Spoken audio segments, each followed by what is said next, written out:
Hey guys, what's up? It's Jules here for WhatCulture Gaming, joined as ever by resident furball Rich Hudson. How are you today, Rich? I'm good, thanks. Especially now I've been called a resident furball. Actually, I call myself resident furball. Every time that we do sort of like a news piece together or with another person, everyone, when I do the introduction, they always look like they're so nervous. It's like, oh, what's he going to insult me with today? Like with Josh, it's just like you just call him Resident Nest and stuff like that. Anyway, if we're together, it can mean only one thing. There's some news on the horizon. What's that over there? So let's crack on with that intro.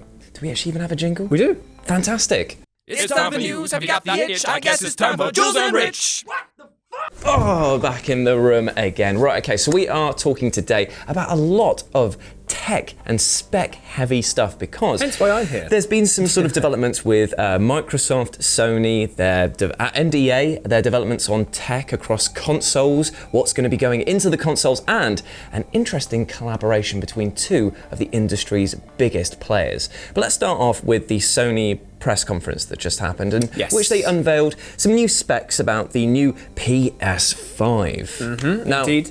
So what do we know about this now? So we've got because they tested off a demo, they showed some specs, and they were saying that it's going to be easily the most powerful console on the market. Yes, indeed. Based on these little specs that Sony did reveal, somebody was very sneaky and recorded a little video inside the conference of them showing off the PS4 Pro versus the PS5, even though they just called it the next generation in development thing, even though we know it's going to be the PS5. Basically down to stats in terms of loading times using Spider-Man PS4 as a benchmark, the PS5 looks to be 10 times faster than the PlayStation 4 Pro. That's kind of maddening because you think about the PS4 Pro was quite a big step up from the PS4. Yeah. Now a lot of people consider it to be obviously the PS4.5 and with good reasons because it was launched in quite a weird way. But after playing Spider-Man is the game that I've actually played on both the PS4 Pro and also on the PS4, and I can say that there was actually a significant graphical improvement and the load times there were pretty snappy. So yes, indeed. Now I'm thinking of any times where there was a significant load time, and now I'm thinking of shortening it by 10 times. It's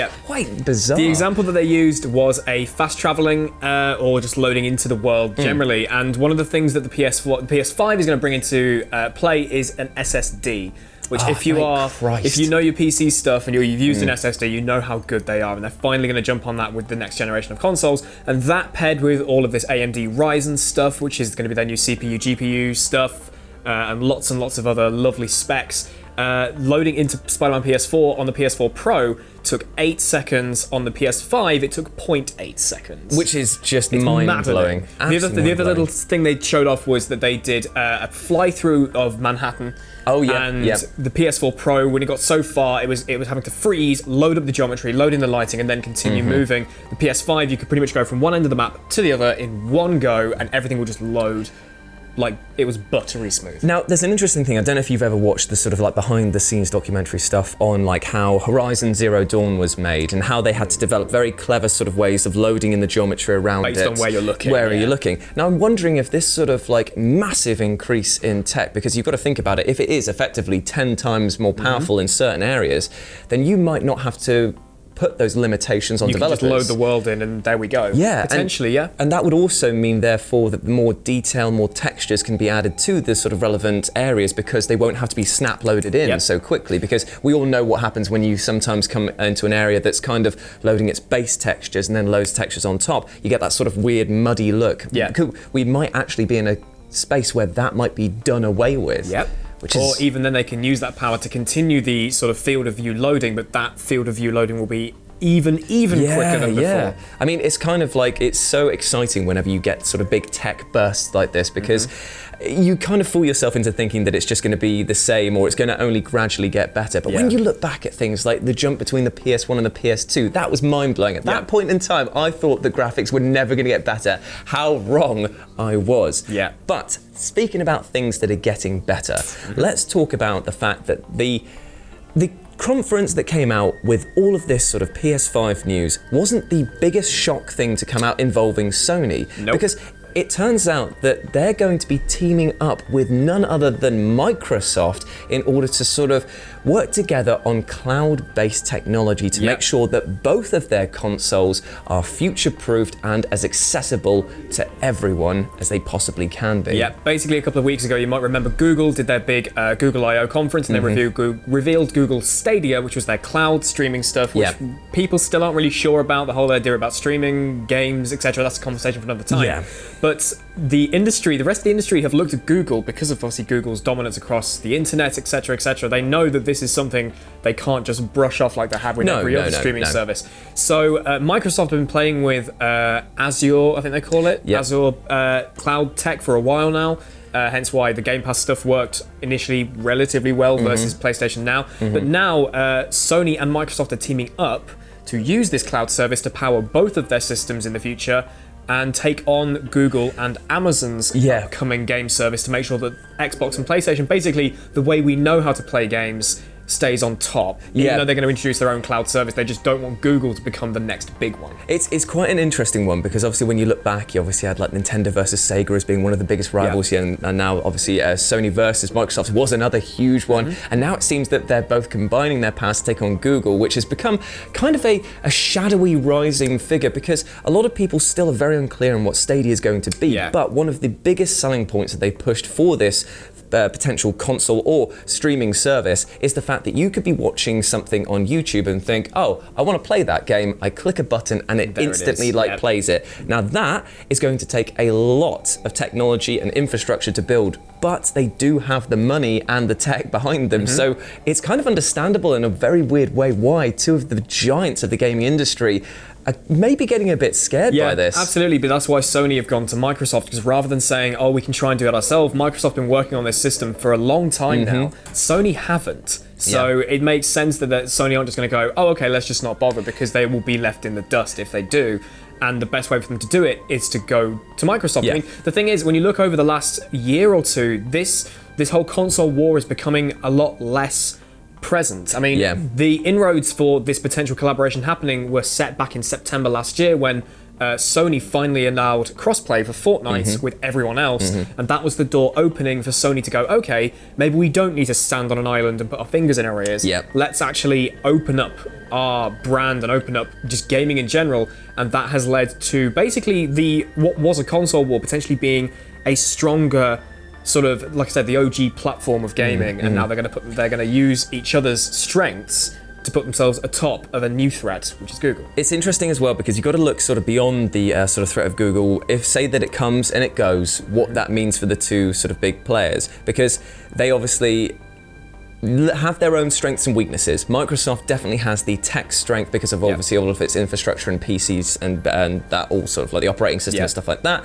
And Sony has had kind of a market dominance over in this current console generation because games, because it's sold so many units, and it's like has arguably the better exclusives on them in terms of sales and critical reception. That's just like, you know, you can't really ignore. It's a given fact. So it is a wonder what Microsoft might get out of this exchange, because as it stands, they're basically going, right, we'll share our tech with you to make our consoles better.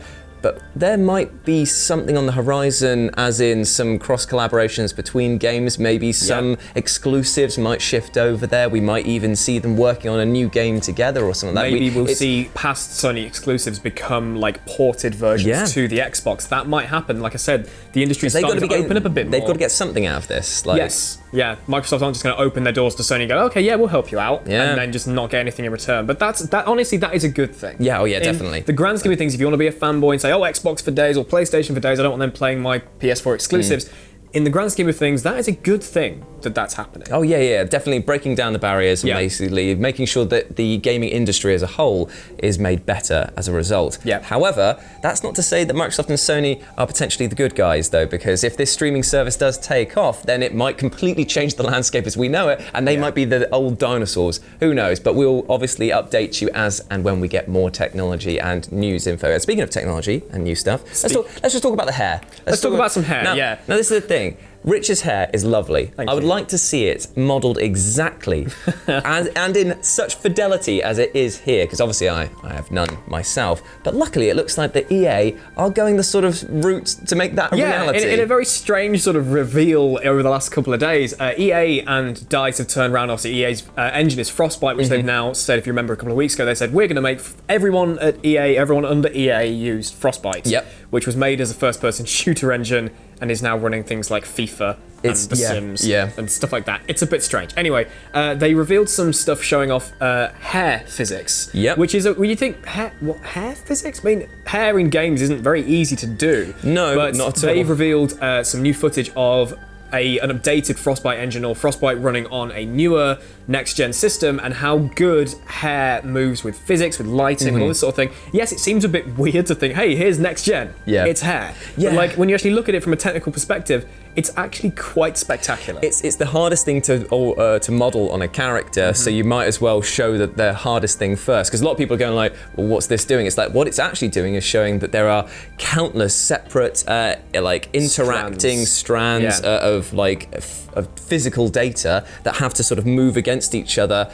And it's still being rendered at incredibly smooth paces in real time, and it was showing like the big thing. And it was showing like the head movement and it all going around and like across the mannequin's face and stuff like that. And you got to think about how that will be applied not just to hair, but just to in-game worlds in general. I mean, imagine going through a jungle and brushing past every single leaf and having water droplets fall over that. It's that sense of immersion that people are realizing that is combining the gaming industry with the cinematic industry, and that's what's selling units. Basically, think of it like the first time you played I'd say either a 7th or 8th gen game where you had like a cape, and when you moved around, that reacted to how you moved about. It's basically the same kind of thing, but like scaled down to strands and being done over and over again on top of each other in real time. And this demo only showed it on a rather creepy looking wooden mannequin it was in just blackness, but seeing that running in a world, like say for example, as an example, God of War, like Kratos' beard, seeing that like done, I mean Kratos' beard is pretty damn good in God of War, but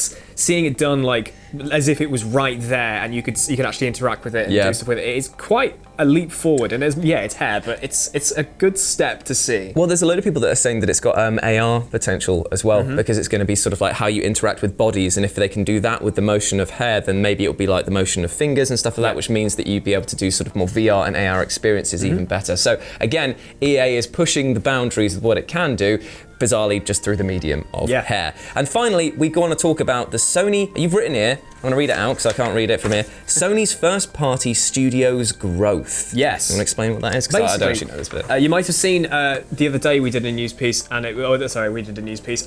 Josh and Ewan did a news piece, I think it was on the main channel, about how Sony have opened a new studio to turn video games into films. Oh, okay, So cool. the way that Sony go about their own first-party studios is that they do stuff organically, as it were. Think back to E3 last year, and Microsoft said, "Hey, we've bought 5 new studios. We've actually, let's say bought. We've made the what's it called? Oh my god, It's fine. It's fine. Lost me. This is why we write This is why I've written it all down. Where have I put it? It's the Initiative. It's a studio that they have created in-house. That's a really that's like the First Order would have that. Yeah, but they also purchased Playground Games, who make Forza Horizon series, and also potentially Fable 4. If that is true. They purchased Ninja Theory, who did Hellblade. Great Undead studio. Labs, who did the State of Decay games, and also Compulsion Games, who did We Happy Few. So they're making their own little pool of first-party studios, which is one of the reasons why, as we mentioned earlier, that Sony have such a monopoly on exclusive games, because their first-party studios are so good. But Sony have always had this approach that they open studios themselves and they build them from the ground up within Sony. So as an example, you've got like the Santa Monica studio who do God of War, who've done God of War forever. You've got the London studio who did iToy back in the day, and they're doing that weird like British gangster VR game. Oh yeah, that was actually quite fun. Whatever that is. I think they always have this approach that they try and do stuff in-house. They make a new studio and they go from there. And that's going to continue into the next generation. Reports are saying Sony are going to just keep doing that and do stuff. Again, organically is the word they're using. The last studio that Sony bought was Sucker Punch in 2011. Well, I'm just remembering a little bit further back than that, and we all remember what happened when they bought Rare. Absolutely. Well, Microsoft bought Rare. Yep. Yeah. Absolutely bugger all. They released Grabbed by the Ghoulies, and that was a game, and then Banjo-Kazooie Nuts and Bolts. I've just depressed myself. That was great. That was meant to be nice. It's meant to be sort of like, oh, it's good. We're carrying on this idea of homegrown and organic, sort of building our own future. And then Microsoft just buy everyone that do well and just don't really do anything with them. Sounds like EA, really, doesn't it? Yeah, it does. When are they going to make that Criterion game? When are Criterion going to be allowed to make another Burnout game, eh? Answer me that, Rich. No idea. Well, why don't you answer me that down in the comments section below. Let us know what you thought about all of this massive roundup of news. It's been quite tech heavy. Thank you very much for doing all the research on this. That's all right. As per usual, I provide the colour commentary and very little else. Let us know what you thought about it down in the comments section below. Are you excited about this or not? If you've got any thoughts about hair in general, I'd like to know, because I don't have any of Please my send own. your hair here for Jules. No, don't do that. I don't want to go through bags of hair again. Actually, if you own a wig company, send me wigs. I'd wear them. Be quite fun, actually. It would be. It would fill the prop bucks. Anyway, right, you can follow me at RetroJ with a 0 over on Twitter. And follow me at PickupChangeToe over on Twitter. You have been awesome. Never forget that, and we will speak to you tomorrow or later on in a list. At some point. At some point in the future. Have a great day. Bye.